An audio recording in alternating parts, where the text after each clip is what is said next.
voici au village des recruteurs d'Orléans, c'est la deuxième édition. On va parler de l'emploi des personnes en situation de handicap. Bonjour Arnaud Lévesque, vous êtes délégué régional de l'AGFIP. En deux mots, l'AGFIP c'est un facilitateur d'insertion professionnelle pour ces personnes-là. Et malgré les années, malgré des entreprises de plus en plus sensibles à ce sujet, eh bien, il y a encore du boulot, quoi. Oui, il y a encore énormément de travail par rapport à ça. Taux de chômage, deux fois le taux de chômage du tout public, on a 18%. 18% de taux de chômage, c'est un taux qui a changé depuis, le double en fait, depuis des années, hein, ça n'a pas tellement changé. Oui, tout à fait. Donc ce qui veut dire qu'aujourd'hui, il y a encore beaucoup d'efforts à faire auprès des entreprises en termes de sensibilisation pour que celle-ci, aujourd'hui, ait une bonne représentation du handicap. Souvent, les entreprises handicap égale fauteuil roulant, c'est 2% des personnes en situation de handicap. Donc ça veut dire qu'on doit changer les mentalités, on doit les aider effectivement à avoir une représentation positive du handicap et ça passe par de la sensibilisation, mais aussi auprès des personnes. Il faut que les personnes aujourd'hui ouvrent le champ des possibles. Elles ont aussi une tendance à se restreindre dans leurs possibilités. À s'auto-censurer ? Oui, exactement. À se dire ça va être compliqué, j'y arriverai peut-être pas à faire cet emploi, etc. Alors que nous, la GFIP, on va venir en compensation du handicap et on va les aider à mettre en place effectivement des adaptations de postes de travail pour faciliter la prise de poste. Aujourd'hui, ces adaptations de postes de travail, c'est quelque chose de courant? Ça se fait dans tous les secteurs, pour n'importe quel poste? Oui, c'est vraiment rentré, j'allais dire, dans les mœurs. À partir du moment où l'entreprise identifie qu'il y aura un besoin d'adaptation, elle va solliciter un de nos partenaires ou un ergonome. On a une prestation d'ergonomie, il y a une analyse du poste de travail et suite à ça, il y a des préconisations qui sont données et un dossier arrive chez nous et on va financer et prendre en charge globalement quasiment la totalité de l'aménagement en termes financiers. Ces entreprises aujourd'hui, alors on le sait, donc il y a la loi, il y a la fameuse obligation d'emploi des personnes en situation de handicap pour les entreprises de plus de 20 salariés, c'est 6%. Est-ce que les entreprises jouent le jeu aujourd'hui? Alors de plus en plus. Hélas, on n'est pas encore arrivé aux 6%. La GFIP a été créée en 87 par la loi de 87. L'obligation d'emploi est arrivée par la loi de 87 et 32 ans après, on est à 3,5. Le taux d'emploi des personnes en situation de handicap dans le privé, dans les entreprises privées, c'est 3,5%.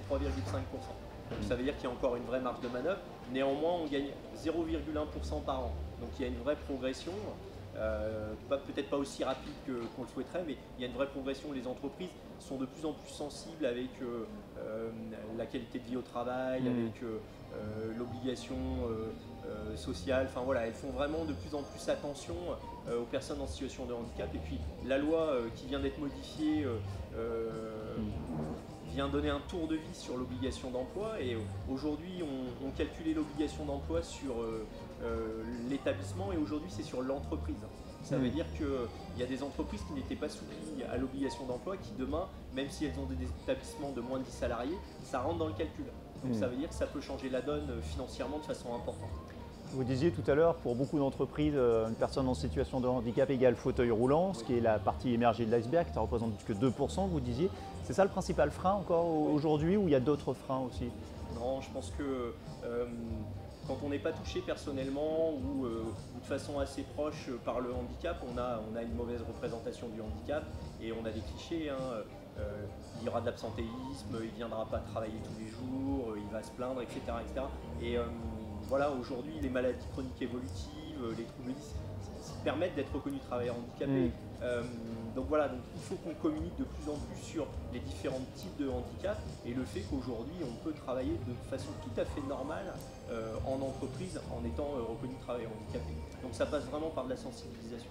Ça passe aussi par de la rencontre, tout. Vous avez des gens en situation de handicap qui viennent ici postuler comme les candidats tout public, hein, vous dites, je crois, c'est ça? Oui, on dit tout public et les personnes en situation de handicap.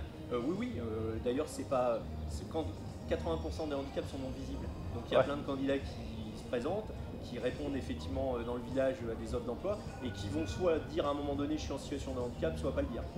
Voilà, ça dépendra. Après, souvent les candidats nous disent, on essaie de savoir si l'entreprise elle est anti-accueillante, si elle nous envoie des signaux sur le fait que nous on prend tout le monde, la diversité chez nous c'est bienvenu ou pas, et ils vont avoir en fonction de... de sentir je le dis pas, J'ai des craintes à le dire parce que les personnes ont peur d'être stigmatisées dans l'entreprise, d'avoir une étiquette. Je vais être reconnu en situation de handicap, donc j'évoluerai pas. Enfin voilà, il y a vraiment des deux côtés les mentalités à faire évoluer. Merci beaucoup Arnaud Lévesque, donc délégué régional de l'AGFIP. Et puis juste un mot pour le mois prochain, donc votre événement annuel, la semaine pour l'emploi des personnes en situation de handicap, qui démarrera la 3e semaine de novembre. De novembre, c'est bien tout ça. à fait, oui. Merci et bonne journée. Merci à vous.